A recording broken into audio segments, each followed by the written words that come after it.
स्वागत है स्टूडेंट्स। यहाँ पे क्वेश्चन दिया हुआ है कि मास m 5 kg is attached to a spring as shown in the figure and held in position so that the spring remains unstretched. The spring constant is 200 Newton per meter. The mass m is then released and begins to undergo small oscillations. The amplitude of oscillation is देखिए यहाँ पे एक spring मान लो इस तरह से example के रूप में एक स्प्रिंग हम ऐसे मान लिए। ठीक है, तो इस जगह पे जब हम इस ब्लॉक को इसमें लटकाए तो इसको मान लो कि ये इनिशियल पॉइंट है। तो यहाँ पर हम gravitational potential energy, elastic potential energy और काइनेटिक एनर्जी, ये तीनों हम यहाँ पे जीरो ले रहे हैं।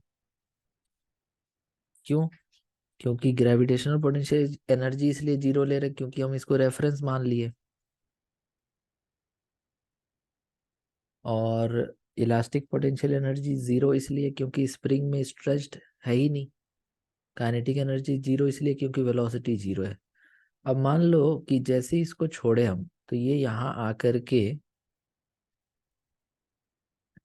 इतना खिंच जाने के बाद वापस रुक गया। तो इसको सपोज करो कि हम एक्स ले लेते हैं या एच ले लेते हैं। तो इस पॉइंट पे इसके पास जो ग्रेविटेशनल पोटेंशियल एनर्जी होगा वो हो जाएगा -mgh, क्योंकि जीरो से नीचे आया है। इलास्टिक पोटेंशियल एनर्जी अब यहाँ पे आ जाएगा इसके पास ½ kh², क्योंकि स्प्रिंग इतना खिंचा हुआ है। और काइनेटिक एनर्जी इसके पास आ जाएगा जीरो। क्यों? क्योंकि ये वापस यहाँ आने के बाद एक बार रुकेगा। ओके, ऊपर से नीचे आ रहा था और यहाँ आने के बाद ये एक बार रुकेगा ताकि ये अपना दिशा चेंज करके ऊपर जा सके, जिसकी वजह से ऑसिलेशन होता है। समझ रहे हो? इसीलिए काइनेटिक एनर्जी यहाँ पे जीरो लिया है। अब टोटल इनिशियल कंडीशन को और फाइनल कंडीशन को इक्वल करो। तो कंजर्वेशन ऑफ एनर्जी की वजह से इक्वल कर रहे हैं, इक्वल टू जीरो। तो यहाँ से हमको ½ kh² इक्वल टू mgh आ जाएगा और यहाँ से एक h कट जाएगा तो h इक्वल टू आ जाएगा 2mg/k। मतलब क्या हुआ इसका? 2 × m कितना है? 5 है, g 10 है और k का वैल्यू 200 है। तो ये 1/5×10 1/2, तो ये आ रहा है 0.5 मीटर, इतना आ रहा है। ठीक है, अभी देखो ये आंसर नहीं है, हमको यहाँ पे एम्पलीट्यूड ऑफ ऑसिलेशन निकालना है। अब इसका मतलब समझो कि जब हम यहाँ से रिलीज किए तो यहाँ तक जाते जाते ये एक बार रुका। कितना नीचे जाने के बाद? 0.5। क्या यहाँ पे हम लोग अगर चेक करें तो क्या इस जगह पे ऊपर लगने वाला फोर्स और नीचे लगने वाला फोर्स क्या बराबर है? मान लो कि ये एक्स खींचा हुआ है या एच खींचा हुआ है। तो एच खींचा हुआ है तो फोर्स के एच और एम जी क्या बराबर है? चेक करते हैं हम लोग। ठीक है, तो जब हम यहाँ पे चेक कर रहे हैं तो ये आ रहा 1/4। क्या क्या आ रहा है? ये 1/4 मतलब 0.25 मीटर। तो इसका ये मतलब हुआ कि यहाँ पर जो हम लोग h इक्वल टू 0.5 ले रहे हैं वहां तो फिर के एच और एम जी बराबर नहीं है।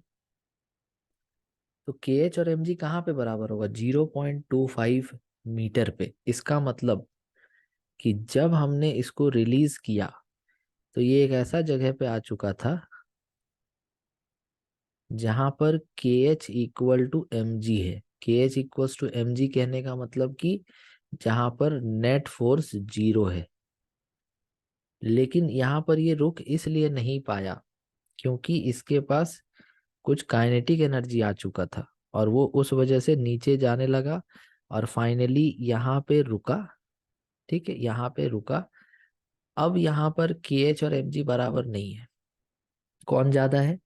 के एच, क्योंकि और खींच गया ये। यहाँ पर के एच और एम जी बराबर था, जो कितना था? 0.25 मीटर पे के एच और एम जी बैलेंस था। लेकिन यहाँ पर ये नहीं रुक पाया। क्यों नहीं रुक पाया? क्योंकि इसके पास कुछ काइनेटिक एनर्जी आ चुका था, और उसकी वजह से ये और नीचे गया, स्प्रिंग को और खींचा। और कितना खींचा? 0.25। और पूरा मिला करके शुरू से यहाँ तक आकर के ये रुका। अब फिर से इस पॉइंट पे ये फोर्स ज्यादा हो गया, तो ये इसको ऊपर खींच के ले जाएगा और यहाँ पहुंचा देगा। लेकिन यहाँ पे फिर से के एच और एम जी बराबर है, और इसके पास कुछ काइनेटिक एनर्जी भी आ गया है। तो फिर ये ऊपर यहाँ जाएगा, और फिर ये नीचे यहाँ आएगा, फिर ये इधर जाएगा। तो इसका मतलब हमको एम्पलीट्यूड ऑफ ऑसिलेशन निकालना है। एम्पलीट्यूड ऑफ ऑसिलेशन कहने का मतलब हो गया कि जिसमें ऑसिलेशन हो रहा है। तो अगर इसमें देखो, तो ये इक्विलिब्रियम हो जाएगा, ये प्लस ए हो जाएगा, इधर माइनस ए हो जाएगा। मतलब इसको हम लोग माइनस ए बोलेंगे, इसको प्लस ए बोलेंगे, और इसको बोलेंगे इक्विलिब्रियम पोजीशन। ठीक है। तो ये इस इक्विलिब्रियम पोजीशन से कितना इधर 0.25, और कितना इधर 0.25, इधर उधर जा करके ऑसिलेट करेगा। सो आई होप आप ये क्वेश्चन समझ पाएंगे। Thank you so much for watching.